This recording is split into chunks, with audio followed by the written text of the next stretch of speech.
Getting exercise is an important part of Dave Hawley's routine. Hawley has diabetes.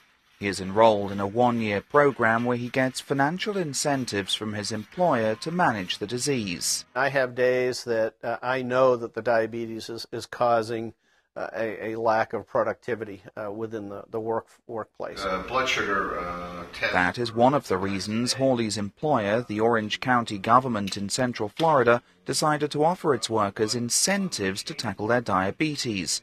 To qualify, Hawley must measure his blood sugar regularly, send the results to a doctor, and attend meetings to learn about the disease and discuss his goals. Arlene Cavalier oversees the program. Each month, they could potentially be removed from the program if they're not meeting specific goals.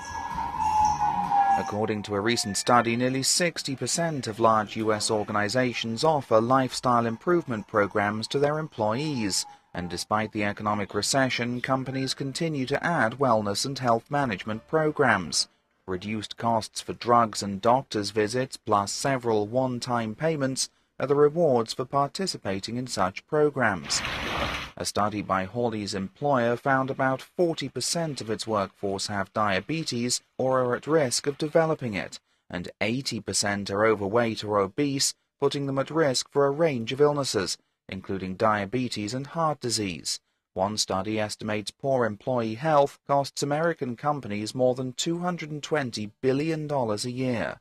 The Florida Healthcare Coalition's Becky Cherney says employers are using a variety of incentives to tackle the problem. The jury's still out on whether it should be carrots, where you actually do cash, or a stick where you actually say, if you don't do the right things, maybe you're going to have to pay more. 90% of Orange County's employees participate in its wellness program. Dave Hawley says the incentives are helping him to deal with his diabetes. He says he hopes to be rid of the disease by the time the program concludes next year. Steve Mort for VOA News, Orlando, Florida.